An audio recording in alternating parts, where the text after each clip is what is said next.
Hello and welcome. My name is Meathless, they, she, he, and this is Literally Graphic. And today we are looking at Wake, the hidden history of women-led slave revolts by Rebecca Hall and illustrated by Hugo Martinez. Originally, this project ran in 2018 over on Kickstarter, but the edition I picked up was published by Stone & Schuster in June 2021. Content notes for graphic depiction of chattel transatlantic slavery. This is an important book, but not an easy read. According to her website, quote, Rebecca Hall, JD, PhD, is a scholar, author, activist, educator, and the grandchild of slaves. After graduating Berkeley Law in 1989, she represented low-income tenants and homeless families for 8 years before returning to get her PhD in history. She has taught at UC Santa Cruz, Berkeley Law, Berkeley's History Department, and as a visiting professor of law at the University of Utah. She has also taught social studies in high schools. She writes and publishes on the history of race, gender, law, and resistance, as well as articles on climate justice and intersectional feminist theory. Rebecca has been an activist her entire life, fighting for women and LGBT rights and against nuclear weapons, apartheid, and U.S. militarism. She is dedicated to the movement for climate justice and is also currently involved with Black Lives Matter and rapid response supports for families facing deportation. Dr. Hall's work has been supported by numerous grants and fellowships, including the American Association of University Women, the Ford Foundation, the Mellon Foundation, and the Woodrow Wilson Foundation. End quote. And according to his profile on the New Orleans Project Paper Monuments, quote, born in California, Hugo Martinez is an aspiring comic book artist, end quote. And today's Black Booktober recommendation is Sharonda over at Brazen Babe Reviews. Her focus is Black romance novels, link below. Definitely go check that out. What keywords came to mind reading this book? Research, erasure, new stories, pulling back the veil, misogynoir, and, of course, revolution.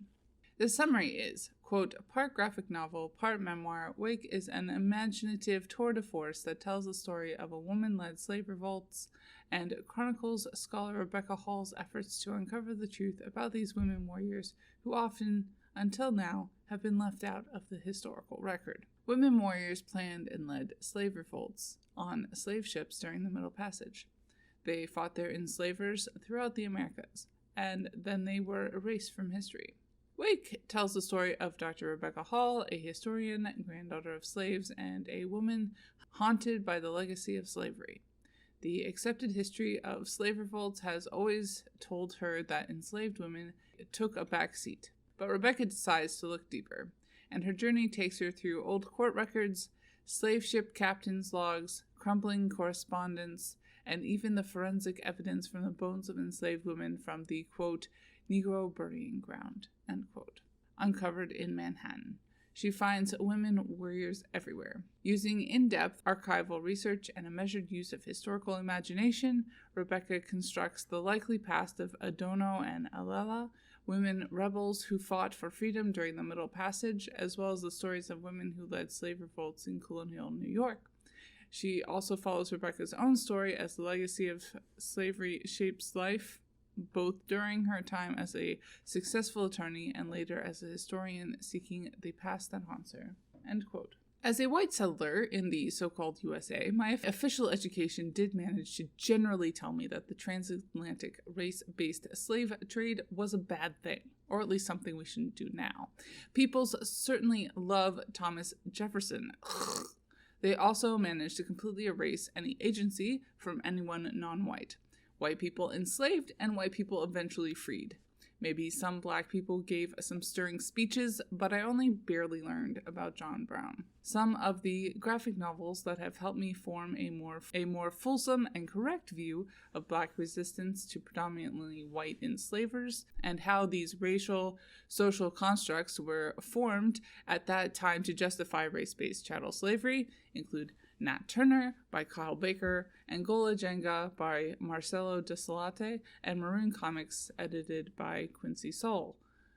Obviously, like all books I recommend, this book does take the recovery of these deliberately obscured and hidden away histories to the next level, turning its focus specifically on the leadership of Black women in Black freedom struggles. That said, the history is really hard to find. It would certainly do Rebecca Hall's work no justice to not include the barriers she faced into the narrative flow of the book.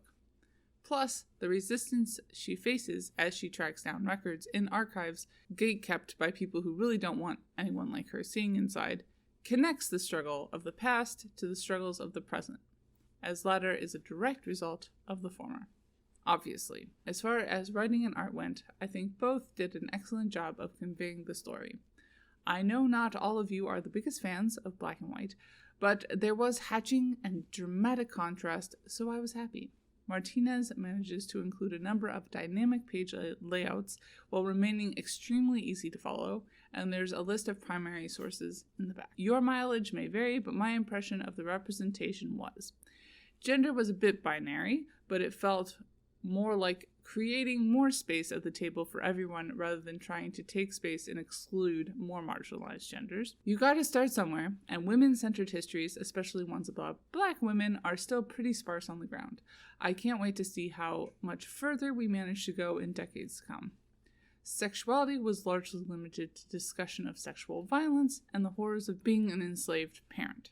Race was obviously part of the focus of the book. Hild tells hard truths that many people, like myself, are resistant to hearing. I'm skipping past class representation because turning people into commodities is just so much worse. There is some realistic depiction of bodies and the impact of enslavement on bodies, particularly when it came to the Atlantic Passage. TLDR, 5 out of 5 stars. Bye y'all, keep reading and resist white supremacy. And as always, Literally Graphic is created on land that should be given back to the traditional landholders, which in this case is, to my knowledge, the Mississaugas of the Credit First Nation, non-Anishinaabe people, the Haudenosaunee Confederacy, and the Huron-Wendat Nation.